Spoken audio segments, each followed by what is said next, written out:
Hello everyone, my name is Isabella Samaha and I am a big Formula One fan.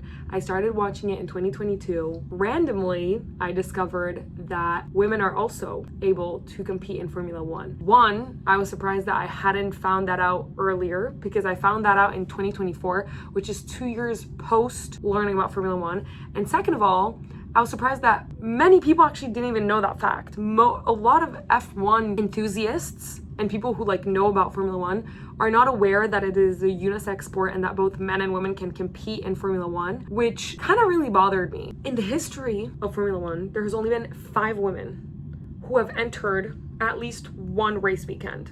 To me, that is just crazy. The first Formula One championship was in 1950. We are in 2026. That means it's been 76 years and there's only been 5 women in Formula One.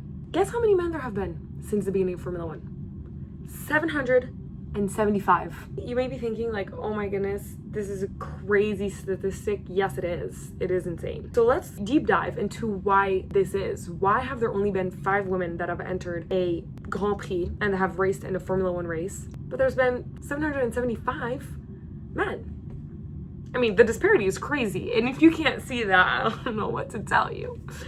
But basically, the main issue I think is just the pipeline, right?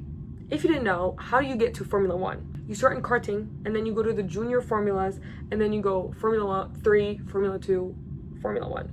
The problem is that out of 100 people, let's say, in karting, only 5 people are women. I'm throwing numbers, but I'm just trying to get you guys to understand.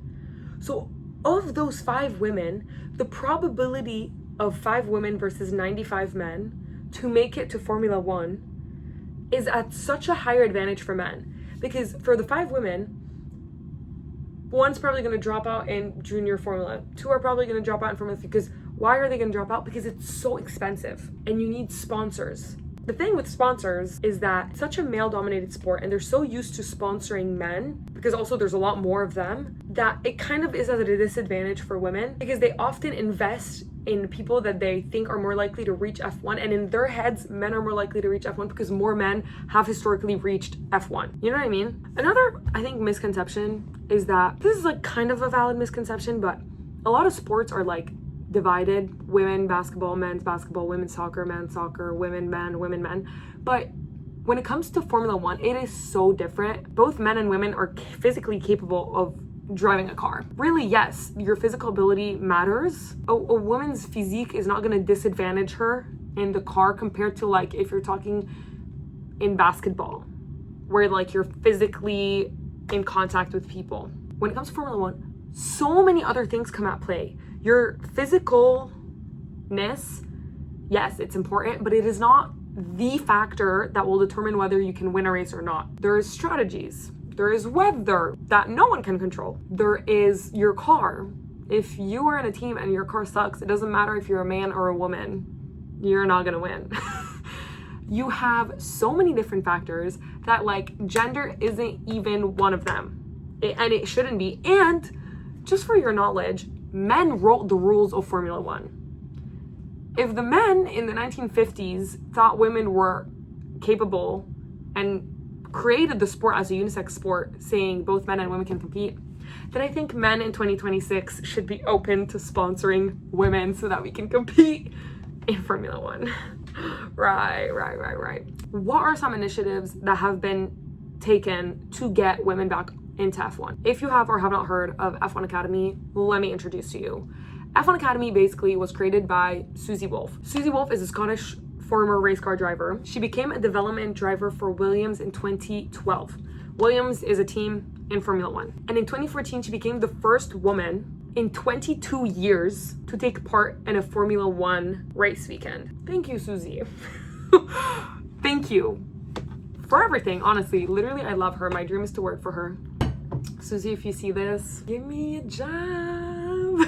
My purpose on this earth, I've come to realize, is to work in motorsports and ensure women get on that F1 grid and start competing, and that it does not remain a male-dominated sport for the end of my life. I hope before I die, or women are on the F1 grid. I feel like that would be wonderful before I leave this earth. Anyways, back to Susie. She is what so many women needed. As I've mentioned, because it's such a male-dominated sport, a lot of women don't have that person that they can visualize, or they don't have that role model that they can look up to. And Susie Wolff, she is that role model for many people. And I think that is what a lot of women needed to see that, okay, we do belong in this space. Susie Wolff did it. Let me do it too. And the pool of people going karting now is actually increasing, which is such a good sign, because we need more women to enter the karting pool. Because at the end of the day, we don't want to just place a woman in Formula One and say like, oh yeah, here's a woman. No, we want actual talent. We do have actual talent. We just need to find it. Like, we need more women to like come and start karting at a young age, and then go to the juniors, and then start Formula 3, Formula 2, and then get to Formula 1. Like, you need to go through the process, but we just need more people, more women. And I think it hasn't been that normalized that women can be in this space because it's been so male dominated. Thanks to Susie Wolff and a lot of the initiatives that she's been taking, a lot more people are aware of it, including me. I'm telling you guys, I came into Formula One thinking it was full on a male sport. I found that out because I went to the Miami GP.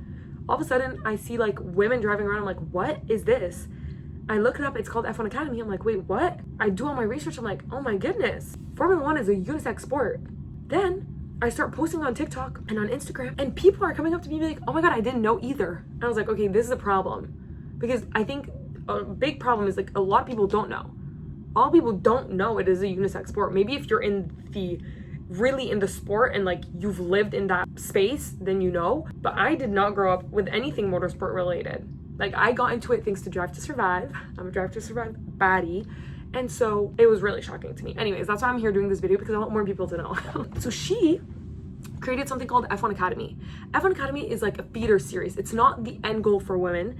It is simply to give women more visibility, to give them more track time, to give them more experience, and to help them get into like Formula 3. I think it also like gives sponsors confidence in sponsoring these women.